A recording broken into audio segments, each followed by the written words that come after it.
What's going on, guys? Welcome to another episode of Smash JT. I've had a number of people reach out to me regarding RGT85's latest upload. Nintendo is coming after me, and they wanted my take on this. So, without further ado, let's get into it. Nintendo is coming after me, says RGT85.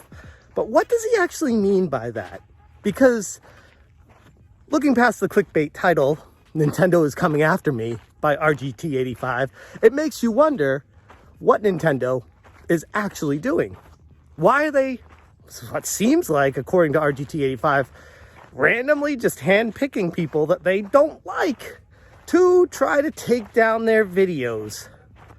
But that's not necessarily how I'm seeing this.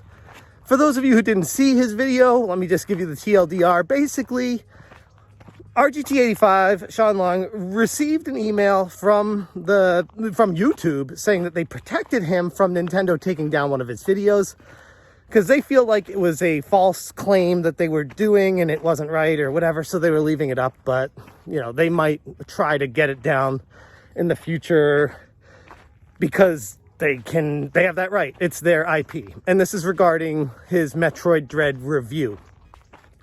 Why handpick him? This is a fascinating situation. So basically, RGT got the copy of Metroid Dread through alternative means that was not directly through Nintendo prior to release date. And while it's kind of shocking to me that someone that talks about Nintendo as much as RGT does, for as big of a channel that he has, and his audience is clearly hardcore Nintendo fanboys, that Nintendo doesn't give him a copy beforehand, be that as it may, he didn't get it. So he sought out getting it before release from somebody else.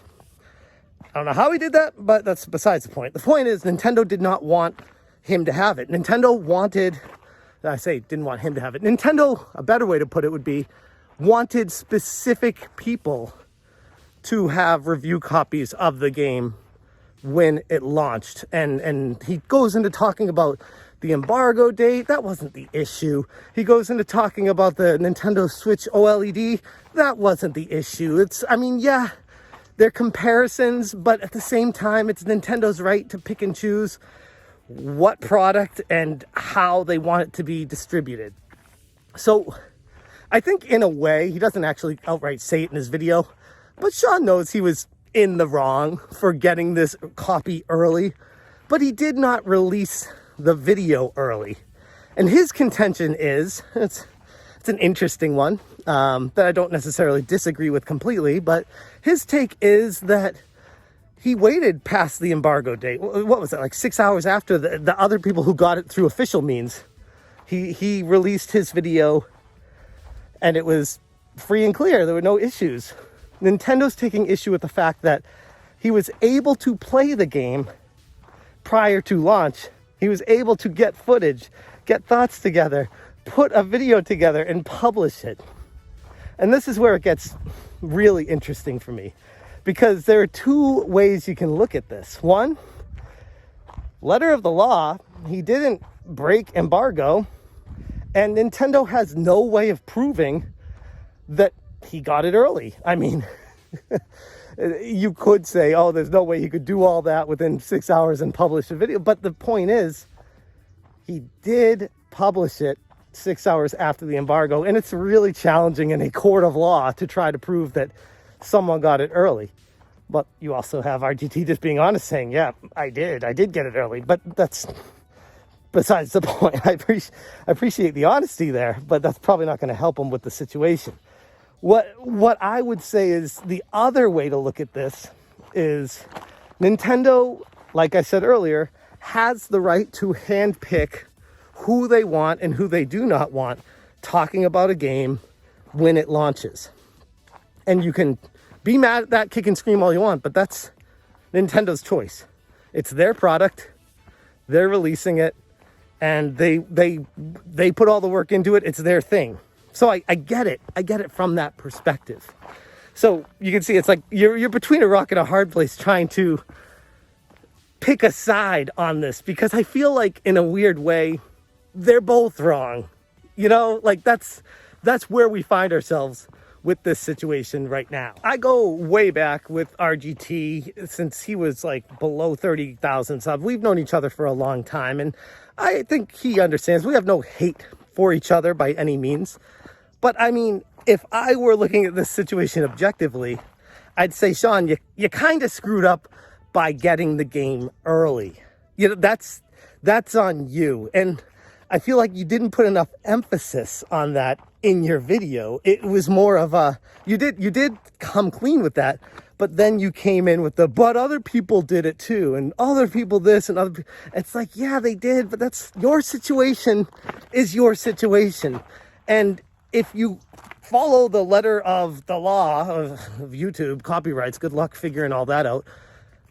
You got the game early when you weren't supposed to, and you talked about the game when you were not one of the hand-picked people for it. And I think it's a weird way to look at it, but it's almost like a sense of entitlement YouTubers have, like, oh, I deserve to be able to do this because I cover these games all the time. And while that technically may be true, ultimately it's Nintendo's choice. And if you were not selected, then too bad, so sad. And I feel like that's something that smaller YouTubers feel on a daily basis.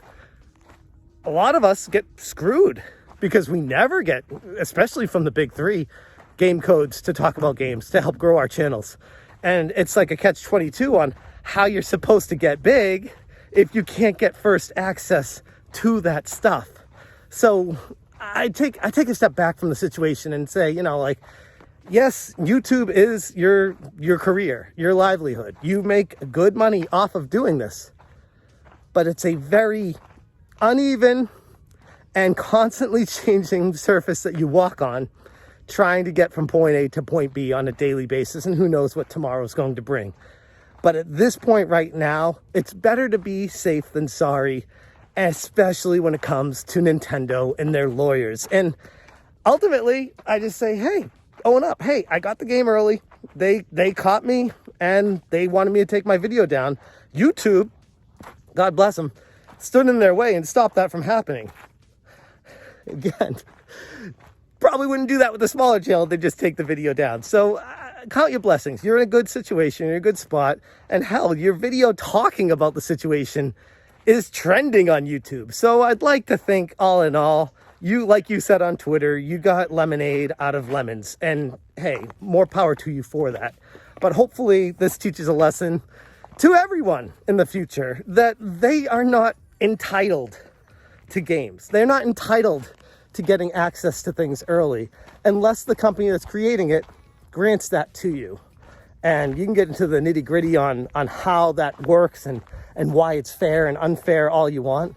But the fact of the matter is, in this case, he got it early, not through Nintendo, and they want him to take it down.